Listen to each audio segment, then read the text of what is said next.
లో కూడా నువ్వు ఈ పని అయితే నువ్వు చేస్తే నీకు నేను మేలు చేస్తాను. మేలు అందరికీ కావాలంటారా? అందరికి కావాలి కండి. మేలు జరగాలని అనుకుంటారా? ఎవరికైనా మేలు వద్దంటారా? మరి మేలు చెయ్యాలి అంటే, మరి దేవుడు మేలు చేయాలంటే మనం కూడా కొన్ని చేయాలంటారా? అంతేనంటారా? అది ఊరికే వచ్చేస్తుంది మేలు మనకి. ప్రతి ఒక్కరికి కూడా మేలు అంటే ఏంటి? ఒక విషయం చెప్పండి మీ మాటతోటి. మేలు అంటే ఏంటి బాబాయ్? మేలు అంటే ఏంటి బాబాయ్? మేలు అంటే మంచి మేలు రైట్. సహాయం, మేలు. పిన్ని చెప్పండి, మేలు అంటే ఏంటమ్మా? అమ్మ మేలు అంటే ఏంటమ్మా? పిన్ని మేలు అంటే ఏంటి? మేలంటే మేలే, ఇంకేమైనా ఉందా నాన్న? మేలంటే అనారోగ్యంగా ఉన్నాం, ఆరోగ్యాన్ని ఇవ్వడం మేలు. సమస్యల్లో ఉన్నాం, ఆ సమస్యను తొలగించడం. ఆర్థిక ఇబ్బందుల్లో ఉన్నాం, ఆ సమస్యను తొలగించడమే మేలు. దేవుడు అన్నీ చేస్తాడంటారా? దేవుడు మీరు ఇది చేస్తాడో అది చేయడం ఏమైనా ఉందా? అంటే ఆయనకి అసాధ్యమైనది ఏదైనా ఉందా? చేసిండు. చనిపోయిన వారిని కూడా, గుడ్డివారిని, కుంటివారిని, ఎంతో మంది అసమాధాన వారిని, యేసుక్రీస్తు వారిలో ఉన్న గొప్పతనం ఏంటంటే పెంట కుప్పల మీద ఉన్న వారిని, లేమి గల వారిని దేవుడు ఏం చేస్తాడు? పాపాన్ని తీసివేసేవాడు. దరిద్రపు జీవితం నుంచి ఏం చేసేవాడు? విడిపించేవాడు.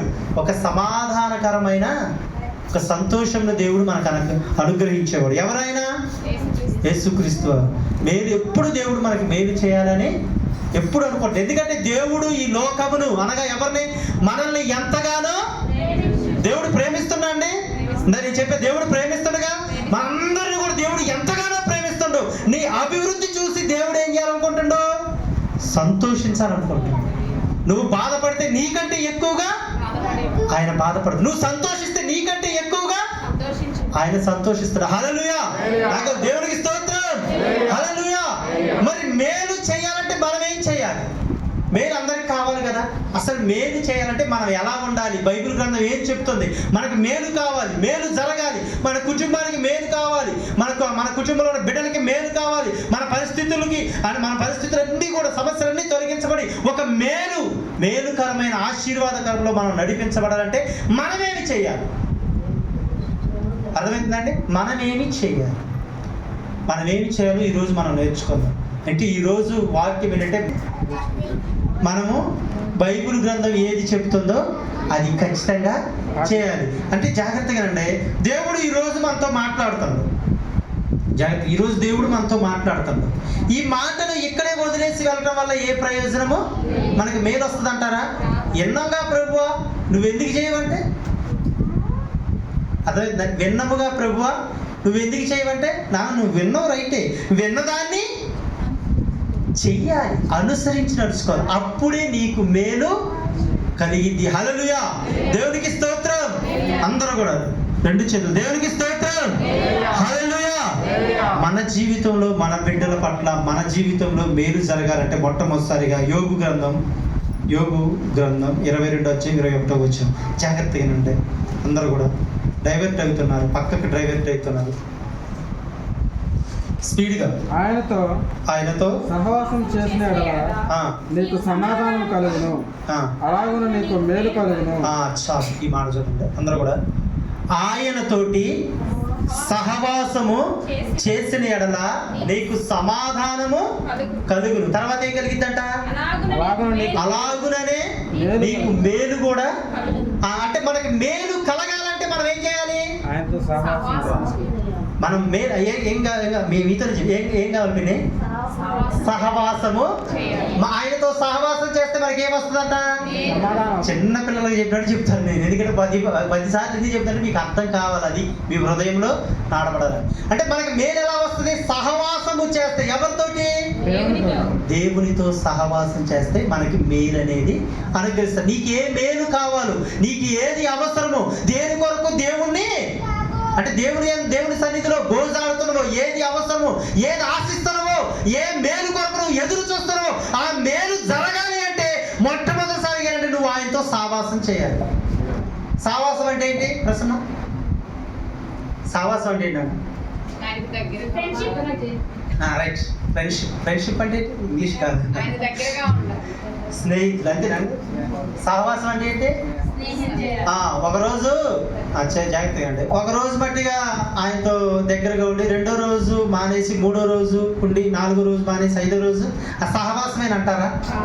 సరే పోనీ, మనం ఎప్పుడు చెప్పుకుంటారంటగా ఆదివారం మట్టికి దేవుడి సన్నిధికి రావాలి కాబట్టి ఆయనతో సహవాసం చేసి, మిగతా రోజులు బైబిల్ ఎక్కడ పెట్టాలి?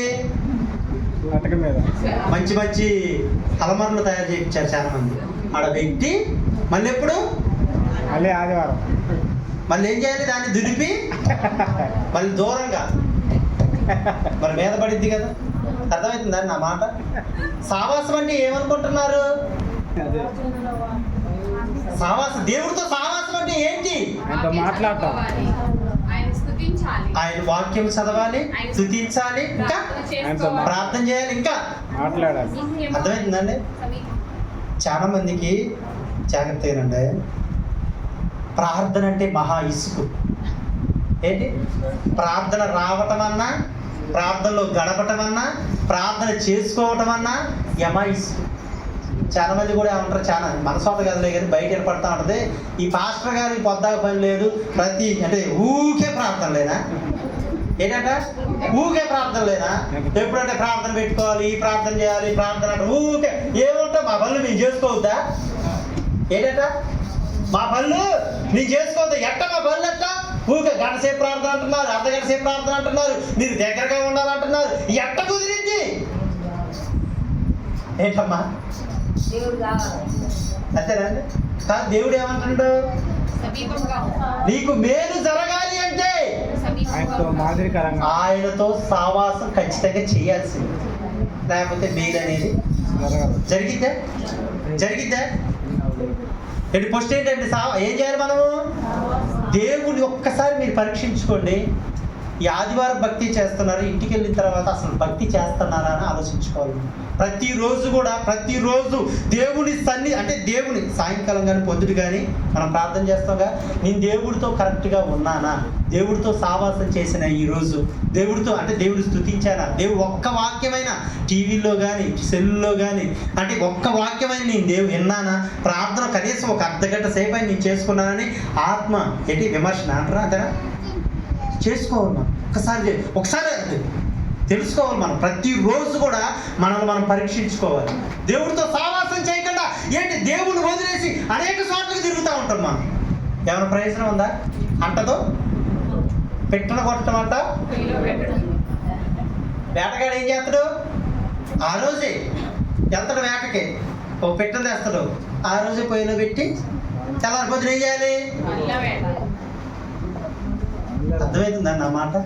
నువ్వు దేవునితో సావాసము చేస్తే, ఎన్నోసార్లు మనమేను దేవుణ్ణి కలిగి ఉంటే, దేవునితో ఉంటే నీకు మేలు, పైన ఒక మాట ఉంది, సమాధానం కూడా కలిగిద్దంట.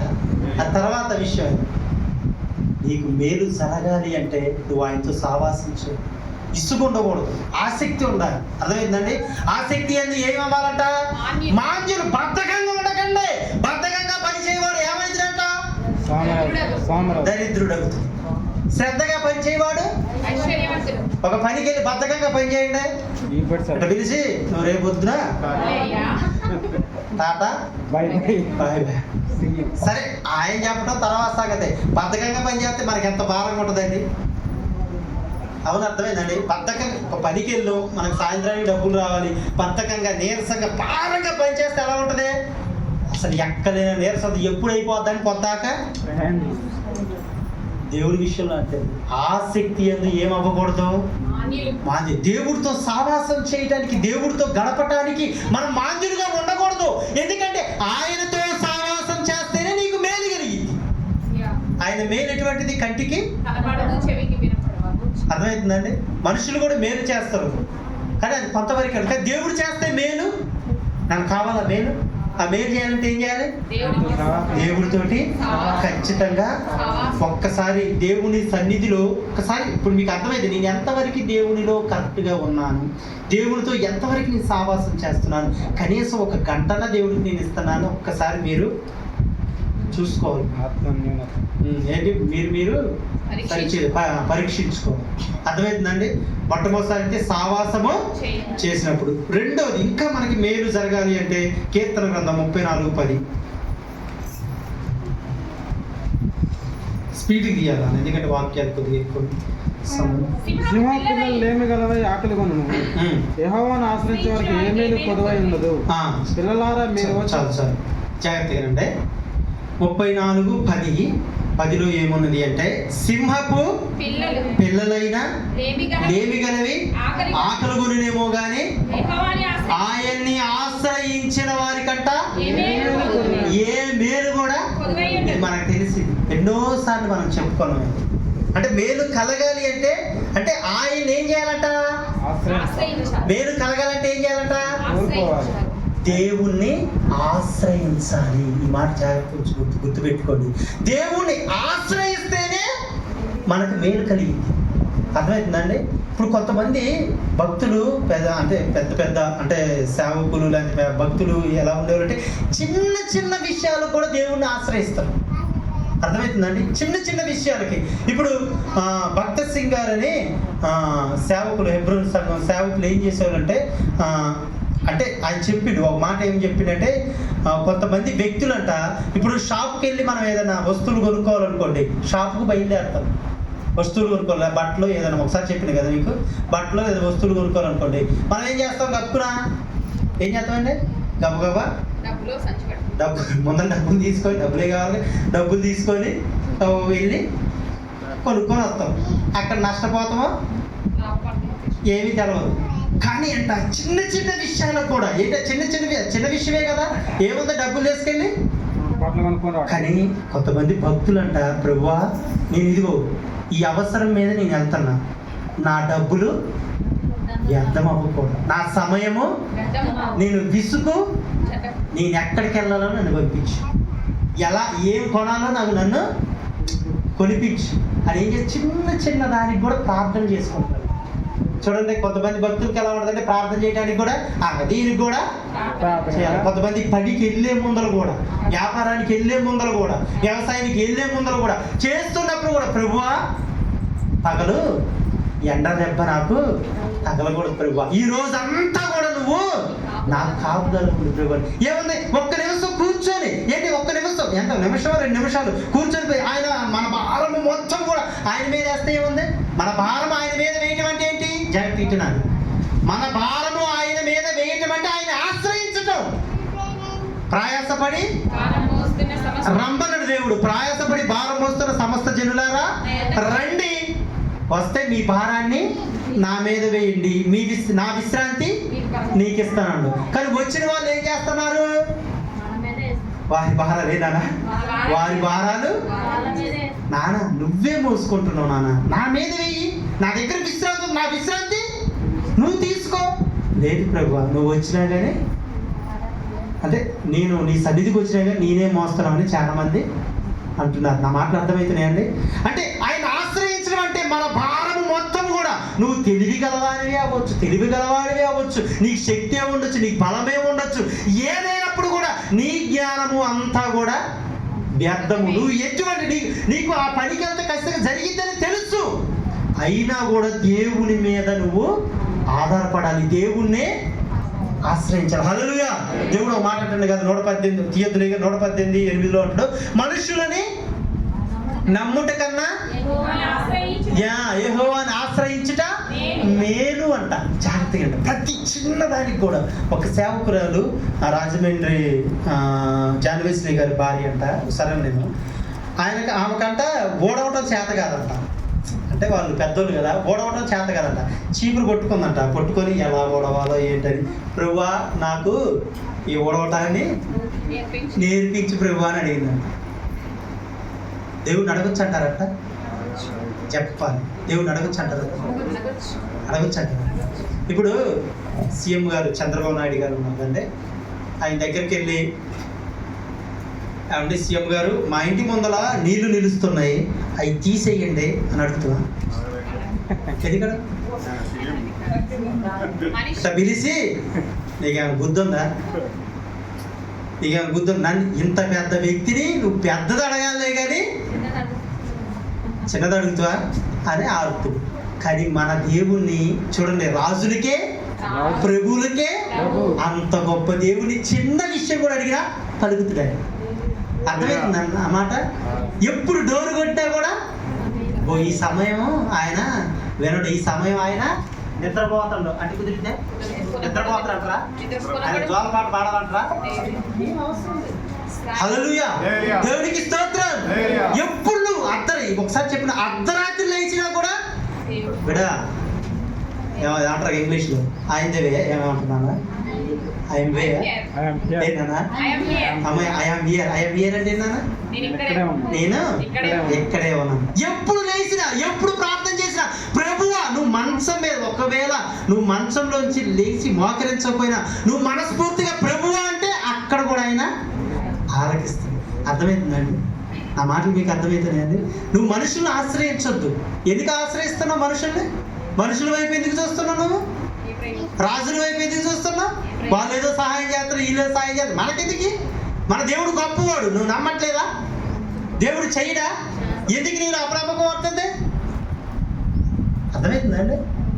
వాళ్ళు చేస్తారు, నా బిడ్డలు చేస్తారు, వీళ్ళు చేస్తారు, వాళ్ళ దగ్గర ఆ పని జరిగింది, వీళ్ళ దగ్గరికి వెళ్తే ఈ పని జరిగిందని దేవుడిని పక్కన పెట్టుకు, ఎంత గొప్ప దేవుడిని పక్కన పెట్టుకొని అటు తిరుగుతూ ఇటు తిరుగుతూ ఎటు పోయినా కూడా చేతులు కాని చేతులతోటి దేవుడు ఏమంటాడు, బిడ్డ నీకు మేలు జరగాలంటే, నీకు కావలసిన మేలు జరగాలంటే నన్ను ఆశ్రయించు. నేనున్నా, ఎవరు విడిచిపెట్టినా చప్పట్లు కొట్టాలి గట్టిగా. హల్లెలూయా, ఎవరు విడిచిపెట్టినా నేను విడిచిపెట్టను, విడవని ప్రేమతో నేను ప్రేమిస్తున్నాను. హల్లెలూయా, నన్ను ఆశ్రయించిన వాడు సిగ్గుపడినట్టు అది ఎరలో లేదంటాడు. అర్థమవుతుందండి? చిన్న వ్యాధి బాధ వచ్చిన, చిన్న ఏదైనా తలకాయ నొప్పి వచ్చిన, చిన్న జ్వరం వచ్చినా, లేకపోతే ఏది వచ్చినా ఎమ్మంటే మోకరించి అయ్యా ఇదయ్యా పరిస్థితి, ఇదయ్యా ఇబ్బంది, లేదా ఏదైనా అవసరం వచ్చినా అయ్యా మరి నాకు ఈ సమస్య వచ్చింది, నేను ఏమి చేయాలి, నేను ఏమి చేస్తే ఈ సమస్య పోతే అని దేవుడిని అడగండి. చిన్నవి కూడా అడగండి. మన దేవుడు గొప్పవాడండి. ఒకవేళ మోకరించే సమయం లేదు, నడుస్తూ వెళ్ళి అడుగు దేవుణ్ణి. నడుస్తూ వెళ్తే దేవుడు కార్యం చేయడంటారా? ఏదైనా పని చేస్తూ, ఇప్పుడు ఏదైనా మనం ఏదైనా పొలంలో పని చేస్తున్నాడు అప్పుడు ప్రార్థన చేస్తే ఏంటంటారా? మెయిన్ కావాల్సింది ఏంటంటే ఆయన్ని ఆశ్రయించటం. హల్లెలూయా, నువ్వు ఆశ్రయించు ఆయన్ని. యందు అది ఒక మాట, అద్భుతమైన మాట చూసారా? సింహపు అసలు సింహపు పిల్లలు అడవిలో ఏది కొదువై ఉండదు. అర్థమవుతుందండి? ఏంటి సింహం పిల్లలు కొదువై ఉంటుందా? ఈ ఆహారం ఏమన్నా ఇబ్బంది ఉంటుందా? కానీ అయ్యన్న ఆహారంతో పస్తులు ఉంటుంది, కానీ నిన్ను పస్తులు ఉంచా అంటాడు దేవుడు. అర్థమవుతుందా అండి? నీకు మేలు జరగకుండా ఉండదు అని అంటాడు. కానీ మనం ఏం చేస్తూ ఉంటాం? ఒకసారి ధనాన్ని ఆశ్రయిస్తాం, ధనం ఉందగా ఏం కాదులే అని ఆశ్రయిస్తాం. దేన్ని ఆశ్రయించు. అర్థమవుతుందండి? ఈ లోకాన్ని ఆశ్రయించదు. దేవుని అందే నమ్మకి ఉంచి దేవుని వైపు చూసి మన భారం ఆయన మీద పెట్టి ఆయన్నే ఆశ్రయించాలి. హల్లెలూయా. ఫస్ట్ ఏంటి? ఆయనతో సహవాసం చేసిన వారికి ముఖ్యంగా ఈరోజు మేలు గురించి కాబట్టి ఆయనతో సహవాసం చేస్తే నీకు మేలు కలిగింది. ఏ మాత్రం కూడా నువ్వు దేవుని యందు నిర్లక్ష్యంగా ఉండొద్దు. నిర్లక్ష్యంగా ఉంటే అర్థమవుతుందండి? జాగ్రత్తగానండి. మన ఆటో డైలీ ఉండేది కదా, ఇంజన్ ఆయిల్ సరే పోసేవాళ్ళం కాదు, ఏం కాదులే అని అనుకుంటే ఒక్కసారి మొత్తం పాడైపోయింది. అర్థమవుతుందండి?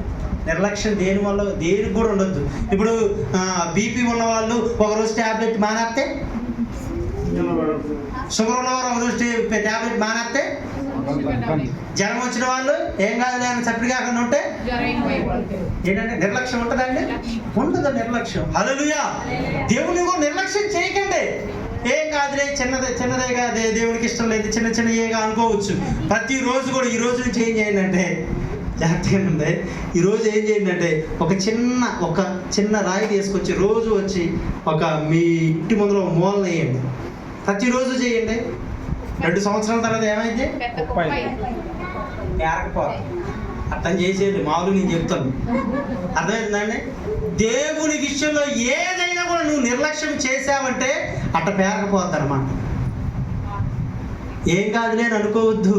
మనం అనుకుంటాం ఏం కాదులే అని అనుకోవద్దు. దేవుడు చూస్తున్నవాడు, నీకు మేలు చేసేవాడు రైటే, కానీ నిన్ను గమనించేవాడు, చూచేవాడు. అర్థమవుతుందండి?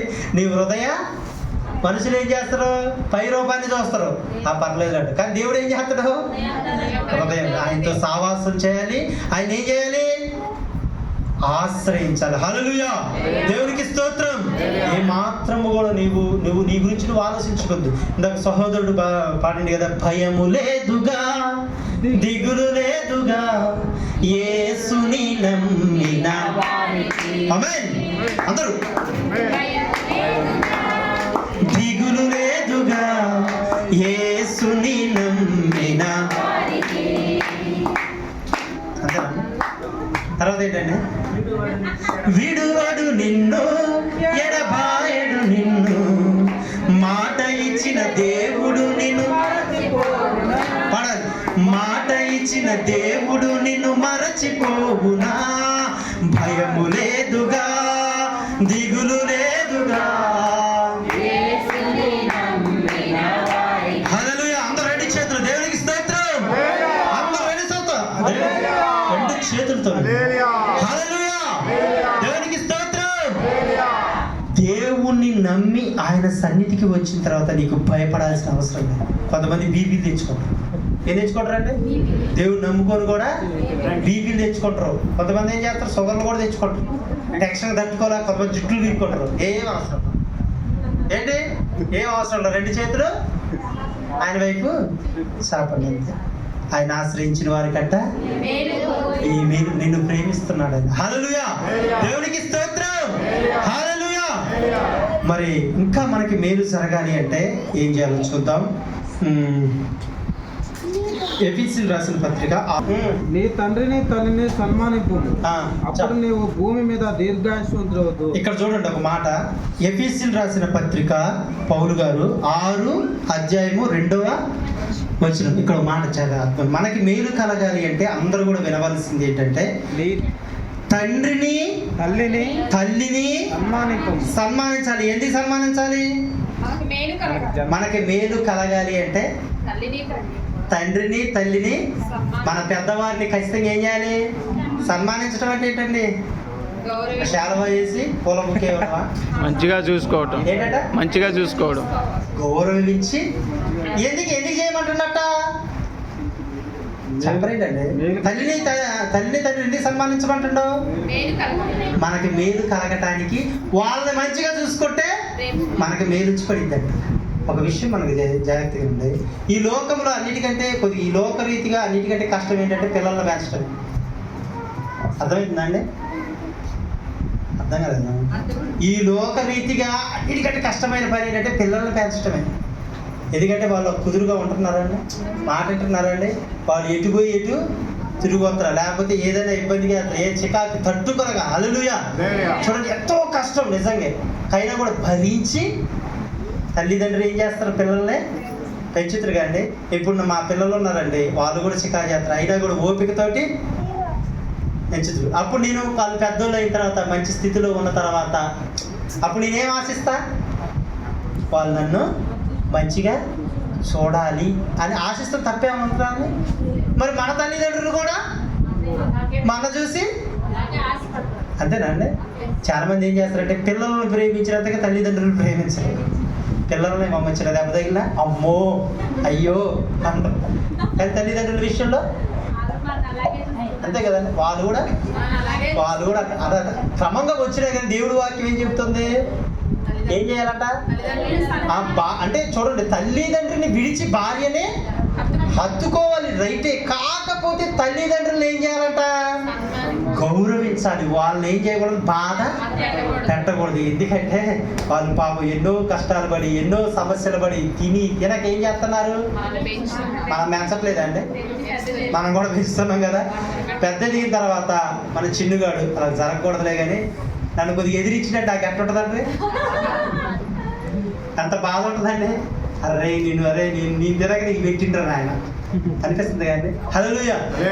మన తల్లిదండ్రులు కూడా అలాగే చూడాలి. ఏ మాత్రం ఒక మాట అంటుంది కదా, తల్లిని కానీ తండ్రిని కానీ ముదిమి యందు నిర్లక్ష్యం చేయవాడంట, వాడి దీపము కారు చీకట్లోనంట.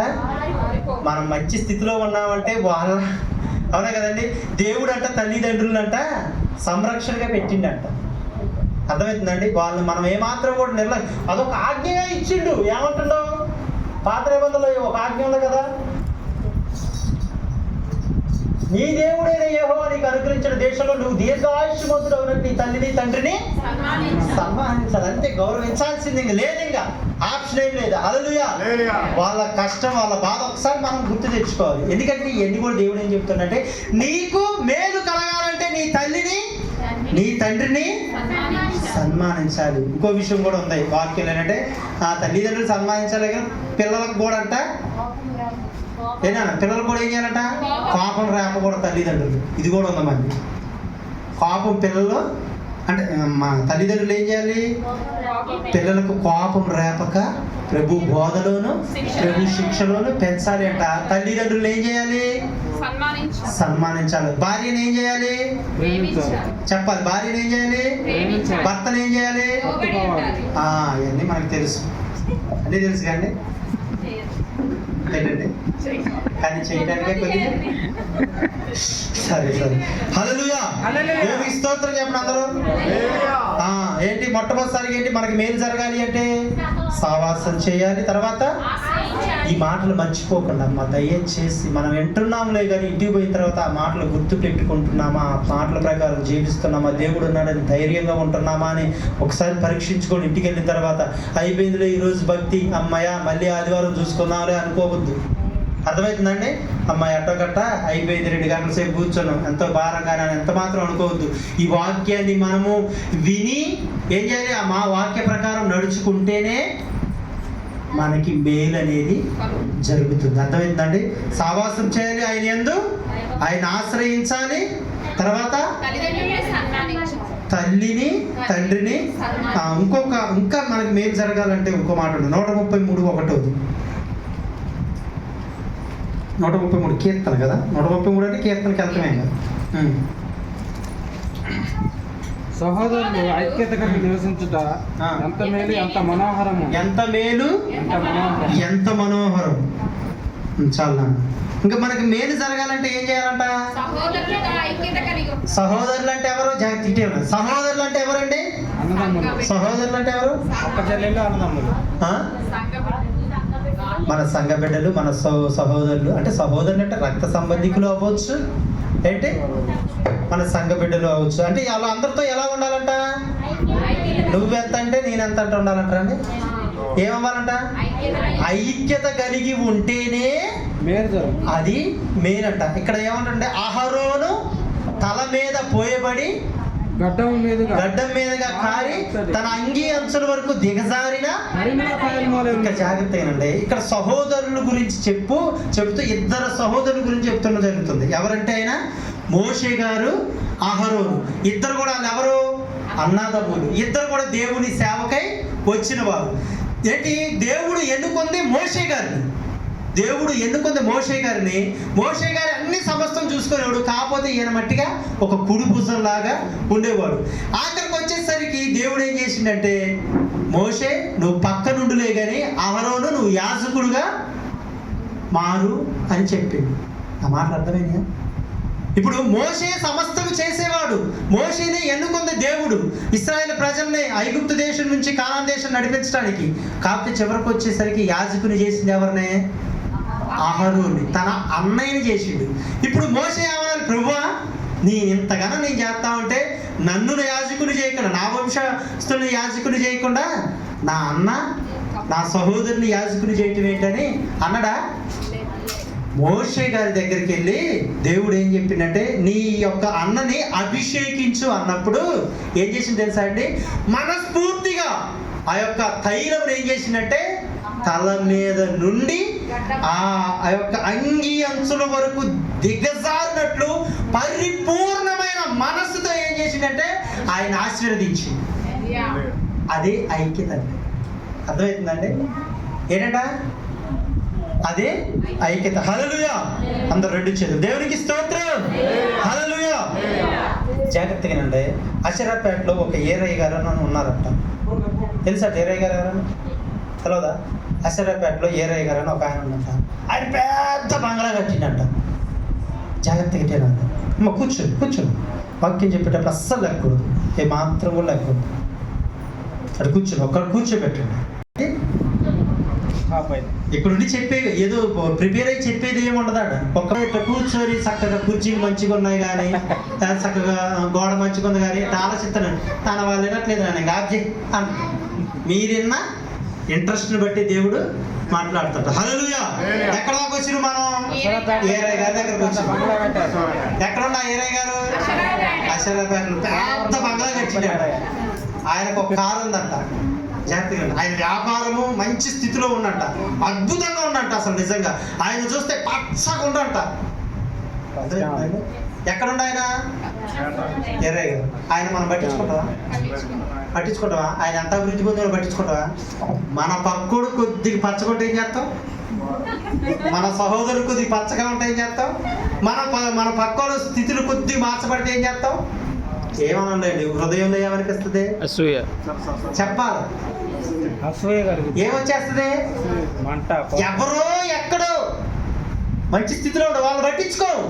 మన సహోదరులు లేకపోతే మన బంధువులు ఇంకెవరైనా మన కొద్ది స్థితి మారిందంటే అమ్మంటే సరేలే వాళ్ళు ఎట్లా చేశారు కాబట్టి వాళ్ళ స్థితులు మారి అసలు ఒప్పుకుంటారండి. కానీ మనం అట్లా ఉండకూడదు.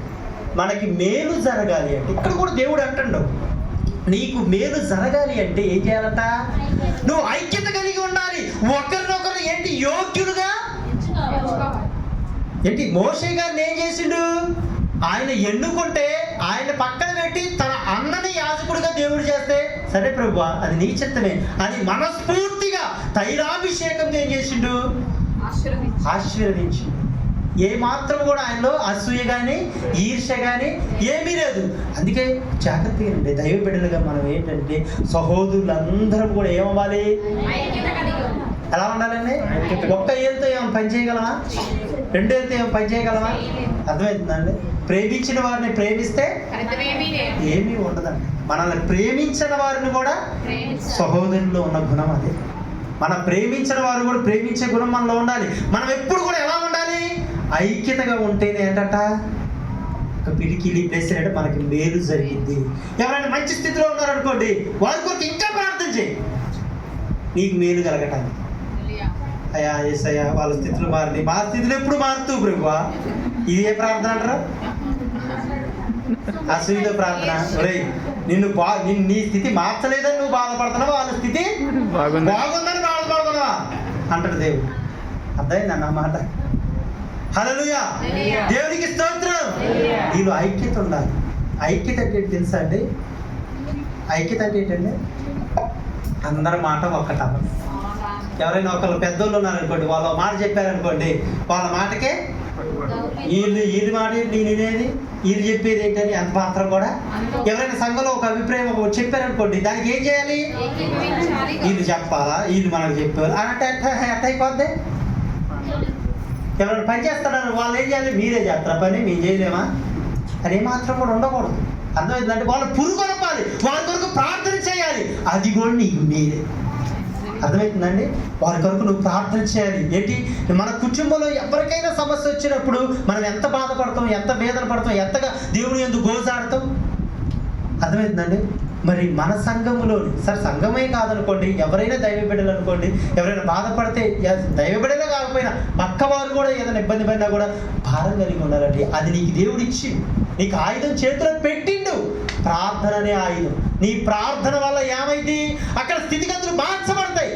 దాన్ని వినియోగించడం మనకు చేత కాదు. క్రైస్తవులు ఇద్దరు బైబిల్లో ఉంది. క్రైస్తవులు ఆ దారిలో పోతాన్ని భూమిని తల్లకిందు చేసేవారు ఇక్కడ కూడా వచ్చారు. నాయనో వీళ్ళ జోలికి అంత శక్తి ఉంది నీలో, నీ మాటలో శక్తి ఉంది, నీ ప్రార్థనలో శక్తి ఉంది. నీకు తెలవదు ఆ విషయం. నేను ప్రార్థన చేస్తే తగ్గిందా, నేను ప్రార్థన చేస్తే అర్థమవుతుందండి. ఈ మాత్రం కూడా అట్లా అనుకోవద్దు. ఏంటి? నిన్ను దేవుడు ఏం చేసిండు? చీకటి నుండి ఆశ్చర్యకరమైన వెలుగులోకి తీసుకొచ్చిండు. కాబట్టి నీకు మేలు జరగాలంటే ఐక్యత నీలో ఉండాలి. ఇది మిస్ అవ్వద్దు. సహోదరునితో ఖచ్చితంగా ఐక్యత మిస్ అవ్వద్దు. ఖచ్చితంగా చెప్తాను. ఎందుకంటే మన మేలు ఏమైపోద్ది? పక్కకు పోద్ది. మేలు జరగాలంటే సహోదరులు కూడా ఐక్యత కలిగి ఉండాలి. ముగిద్దాం. ఇంకా మనకు మేలు చేయాలంటే ఒక మాట అంటుంటే ప్రకటన గ్రంథం 3:15 3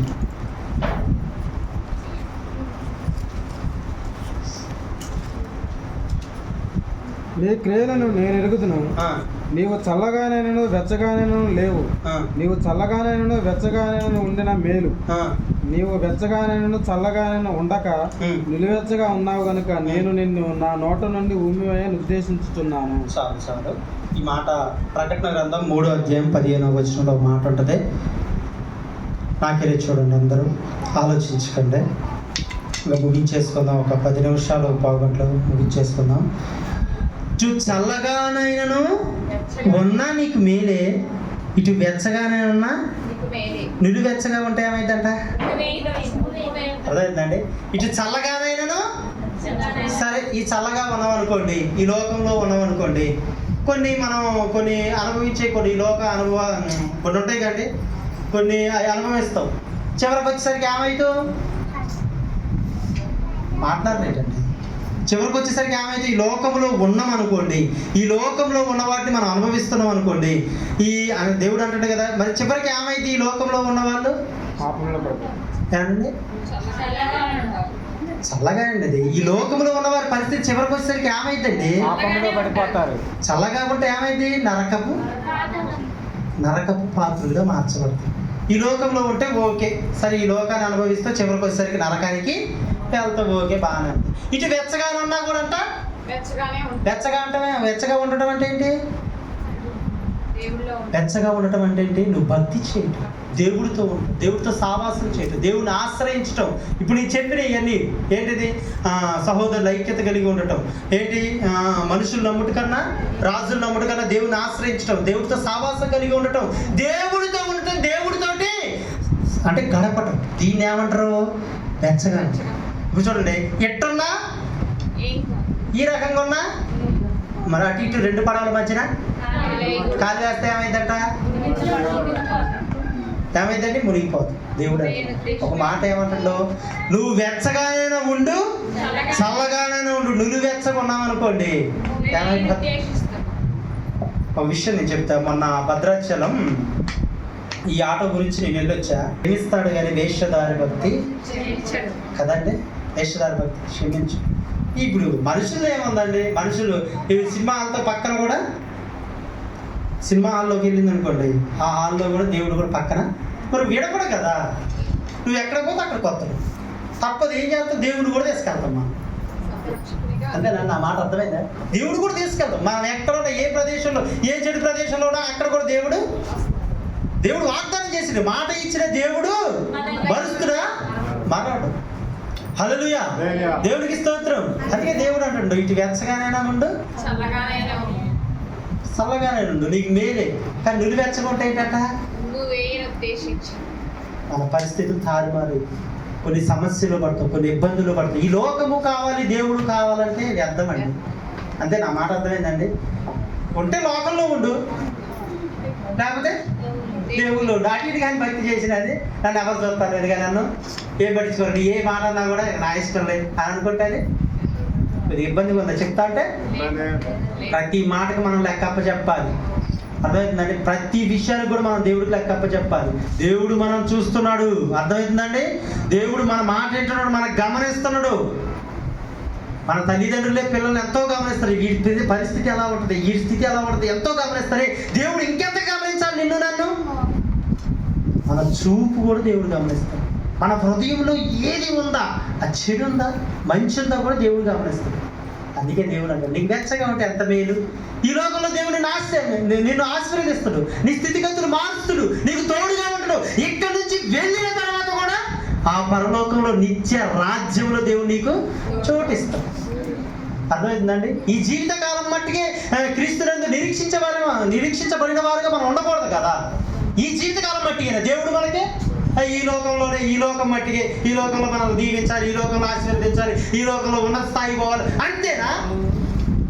ఆ మాట మీకు అర్థం కాలేదంటే, ఈ లోకాన్ని విడిచిన తర్వాత కూడా పరలోక రాజ్యాన్ని స్వతంత్రించుకోవడానికి కూడా దేవుడు వచ్చిండండి ఈ లోకానికి. నీకు మరణం లేదు, ఆ విషయం మనకు తెలవదు, తెలిసినా కూడా మర్చిపో. నీకు మరణం లేదండి, నీ ఆత్మకు మరణం లేదు. నన్ను కనుగొనేవాడు నిత్యము జీవించే అవకాశం ఉంటుందండి. ఇక్కడ బాధలు, ఇక్కడ కష్టాలే, కానీ అక్కడ ఎంతో ఆనందం. అంటే ఎక్కడ ఎంతో శాతం అది మిస్ చేసుకుంటాం మనం. అది మిస్ చేసుకుంటావా అండి? అది మిస్ చేసుకోకూడదు. అందుకే దేవుడు అంటాడు, నానా ఈ లోకంలో నీకేది కావాల్సిన నేను ఇస్తానే, కానీ మొట్టమొదటిసారిగా నా రాజ్యం గురించి ఆలోచించు, నా నీతి గురించి ఆలోచించు. అది ఆలోచించకుండా ఎప్పుడు కూడా నాకు ఇది లేదు, నాకు అది లేదు, నా పరిస్థితి, నా పిల్లలు, నా అనారోగ్యం, ఏంటి బాధ, ఏసయ్యా అని మొత్తుకోకూడదు. దేవుడు నీ గురించి ఆలోచిస్తాడు. ఎందుకంటే ఆయన బిడ్డవు, నువ్వు నీకు మేలు చేస్తాడు ఆయన. నీ పరిస్థితులు మారుస్తుడు, నీ కుటుంబం అసమాధానం ఉందా సమాధాన పరుస్తుడు, నీ స్థితిగతులు మార్చు అంటే ఇబ్బందికరంగా ఉందా ప్రతిదీ కూడా దేవుడు చేస్తాడు. ఆయనకు అసాధ్యమైందంటూ ఏది లేదు. ఆయన ఆశ్రయించు చాలంతే. నిన్ను అనేకులకు తలగా దేవుడు ఉంచుతుడండి. ఆయన అర్థం చేసుకోలేకపోతున్నారు. నమ్ముకున్న వాళ్ళు అర్థం చేసుకోకపోతే నమ్ముకున్న వాళ్ళు ఏం తెలుసండి దేవుడికి? అర్థమైందా మాట? నమ్ముకున్న వాళ్ళే దేవుడిని అర్థం చేసుకోకపోతే, కొంతమంది తల్లిదండ్రులు అంటారు, అరే నువ్వు నన్ను అర్థం చేసుకోవట్లేదు రా, పిల్లలు అంటారు. నేను ఎంత ప్రేమిస్తున్నాను, నన్ను ఎందుకు నువ్వు అర్థం చేసుకోవట్లేదని బాధపడతారు, ఏడుతురు. కానీ తల్లిదండ్రుల కన్నా మెనయాన్ని ప్రేమిస్తుండే దేవుడు. మరి ఆయన పరిస్థితి చూడండి ఒకసారి. నిన్ను ఎప్పుడు కూడా ఒక స్థానంలో, ఒక స్థితి మార్చాలని ఎప్పుడు ఆయన ఆశపడతాడు. ఆయన నువ్వు నవ్వితే నీకంటే ఎక్కువ నవ్వుతుడు, నువ్వు బాధపడితే నీకంటే ఎక్కువ బాధపడతాడు. అలాంటి దేవుని విషయంలో మనం దేవుళ్ళు ఉందా? వచ్చి నువ్వు దేవుడి దగ్గరికి దేవుళ్ళలోనే ఉందా? లోకాన్ని విడిచి దేవుడు అంటాం కదా, చీకటిలో నుండి ఆశ్చర్యకరమైన వెలుగండి. ఇది మామూలు వెలుగు కాదు, ఇది ఏ వెలుగుది? ఆశ్చర్యకరమైన వెలుగండి. ఇది మన అదృష్టం. మనం దేవుని తెలుసుకో, అదృష్టమే అది. అందుకే ధన్యత అది. ఆయన తెలుసుకున్న వారు ధన్యులు అంట. ఆయన దేవుడుగా ఉన్నవారు ధన్యులు అంట. నిజంగా మనం ధన్యత పొందుకున్నాం. అందుకే ఆయన మనకి మేలు కలగాలి, మేలు మనకు ఆ మేలులో ఉండాలి అంటే మనం వెచ్చగానే ఎప్పుడు కూడా మండుచున్నా పొదలాగా ఉండాలి, మండుచున్నా బలిపీఠంలాగా ఉండాలి. మనం ఎప్పుడు మండుతూనే ఉండాలి. మండాలంటే ఏం చేయాలండి? ఇప్పుడు ఏమంటుందండి, ఏమంటారు పొయ్య నిత్యం కూడా మండాలంటే ఏం చేస్తారు? ఏం చేయాలి? పొలలేకేయాలి. ఇంకా పొలాలు అయిపోయింది, తర్వాత ఏం చేస్తారు? మళ్ళీ పొలాలు పెడతారు. తర్వాత అంటే ఇదే ప్రాసెస్లో ఉండాలి. నీ బలిపీఠము కూడా మండుచుండాలి, వెచ్చగానే ఉండాలి. నువ్వు వెచ్చగా ఉండాలంటే ఎన్ని జరిగించాలి దేవుడితో. అంటే దేవుడితో సావాసం చేయాలి, దేవుడిని ఆశ్రయించాలి, ఏంటంటే తల్లిదండ్రులు సన్మానించాలి, ఏంటి ఐక్యత కలిగి ఉండాలి. నీలో దేవుడు ఉండాలి. ముఖ్యంగా జనులందరూ నాలో చూసి జనులందరూ చూడాలని, నీ కోరిక నాలో తీరాలని. దేవుడికి ఒక కోరిక ఉందండి. జనులందరిలో కూడా నన్ను చూడాలి. నా బిడ్డ హృదయంలో నా బిడ్డను బట్టి నీ మహిమపరచబడాలి. నా బిడ్డలో నన్ను చూడాలి ప్రతి ఒక్కరిని ఆశపడతాడు దేవుడు. అందుకే దేవుడు నేను ఎన్నుకున్నది. ఎక్కడి నుంచో పెంట కుప్పల మీద నుంచి, ఎక్కడో చాలా ఇబ్బందికరమైన పరిస్థితుల నుంచి దేవుడు నేను లాగి దేవుని సన్నిధిలో కూర్చోబెట్టి మంచి స్థితి దేవుడు నీకు ఇస్తాడు. ఇంకా ఇస్తాడు, ఇంకతో అయిపోవాలి, ఇంకా ఇస్తాడు దేవుడు. నిత్యం కూడా నీకు దేవుడు తోడుగా ఉంటాడు. అలాంటప్పుడు మనం ఎలా ఉండాలి? వెచ్చగా ఉండాలి. సరే దేవుడిని సరే పక్కన పెట్టేసి ఇటన్నా ఉందా? ఎందుకు మరి? అర్థమైందండి? ఇటన్నా ఉంటే ఏం చేస్తాం? ఈ లోకంలో మన కోరికలు మొత్తం కూడా తీర్చుకుంటాం. మన మనసు కోరికలు మొత్తం, మనసుకు కూడా కొన్ని కోరికలు ఉంటాయంట. ఆ కోరికలు అన్నీ కూడా తీర్చుకుంటాం. వచ్చేసరికి ఏమైంది? ఈ లోకంలో సమాధానం ఉండదు. ఎందుకంటే సమాధానం ఇచ్చేవాడు ఆయనే, మేలు చేయవాడు ఆయనే, ఆనందపరచేవాడు ఆయనే. హల్లెలూయా. దేవుడు గొప్ప దేవుడు. ఆయన నిత్యము స్తుతించిన ఆయన రుణం తీర్చలేము. ఇప్పుడు ఇక్కడ నుంచి వెళ్ళిన తర్వాత కూడా నువ్వు ఇంటికాడ ఏసై 24 గంటలు కూడా జపము చేసినా కూడా ఆయన మేలు నువ్వు తీర్చుకోలేవు. ఆయన రుణాన్ని తీర్చుకోలేవు. అంత గొప్ప దేవుడు అండి. అంతగా నిన్ను ప్రేమిస్తున్నాడు ఆయన. నీకు ఎప్పుడు మేలు కలగాలి, నీ స్థితులు మార్చబడాలి. నీ కుటుంబంలో ఎల్లప్పుడూ కూడా అసమాధానంతో ఇబ్బందికరంగా ఉంటుంది. దేవుడికి ఇష్టం లేదు. నేను ఎప్పుడు ఉన్న స్థానంలో దేవుడు ఉంచాలనుకుంటే ఈ మాటలు దేవుడు నాకు మేలు చేయాలి కాబట్టి నేను ఏవి చేయాలో ఈరోజు నువ్వు విన్నావు. అర్థమవుతుందండి? ఎప్పుడైనా ప్రార్థన చేసినప్పుడు ఒక మాట చెప్పండి, ప్రభు నాకు ఇది కావాలని డైరెక్ట్గా అడగండి. అయ్యా నాకు అది కావాలి కాబట్టి నేనేం చేయాలో అడగండి. ముందరే డైరెక్ట్గా వెళ్ళిపోతాం. అయ్యా నాకు ఈ శ్రమ ఉంది, నాకు ఈ ఇబ్బంది ఉంది, అయ్యా మరి అది ఆ ఇబ్బంది తీర్చవాలని నేనేం చేయాలి అని దేవుడిని అడగండి. ఖచ్చితంగా దేవుడు తెలియపరుస్తుంది. ఇతరుల ద్వారా తెలియపరుస్తుంది, లేదా వాక్యం ద్వారా తెలియపరుస్తుంది. అందుకే మేలు కలగాలంటే మనం ఏం చేయాలో ముగించేసుకుందాం. చెప్పండి. దేవుడితో సమీప- మనకి మేలు జరగాలి అంటే మనం ఏమేం చేయాలి? దేవుడితో సహవాసం చేయాలి. దేవుడితోటి సహవాసం చేయాలి. తర్వాత ఆయన ఆశ్రయించాలి. ఆశ్రయించాలి. తల్లిదండ్రులు సన్మానించాలి. ఆ, సహోదరులతో ఐక్యత కలిగి ఉండాలి. ఉమ్. వెచ్చనైన స్థితిలో ఉండాలి. స్థితిలో. ఈ మేలు గురించి చెప్పాలంటే ఈ రోజు 24 గంటలు అయిపోతుంది. అన్ని మేలు ఉన్నాయి. సుగంధ ద్రవ్యం కన్నా మంచి పేరట మేలు తగింది. మరణ దినం కంటే అంటే విందు జరిగే చోటకి వెళ్ళేదానికంటే అంట మరణం కాడికి వెళ్ళట మేలంటే చాలా ఉన్నాయి. చెప్పాలంటే చాలా ఉన్నాయి కానీ సరే ఎప్పుడైనా తెలియపరుచుకుందాం. అంటే కార్య ఆరంభము కన్నా కార్య అంతము. ఆరంభంలో బాగానే ఉంటాం, కార్య అంతం వచ్చేసరికి 99 సంవత్సరాలు భక్తి చేసి 1 సంవత్సరం భక్తి చేయకపోయినా నరకానికి ఇంకోటనేనంట. అర్థమవుతుందా అండి? అందుకే అందరు గమనించండి. మీకు మేలు జరగాలి అంటే ఈ మాటను పాటించండి. చిన్న వాక్యం దేవుడు దీవించి ఆశీర్వదించును గాక. చిన్న ప్రార్థన చేసుకుందాం.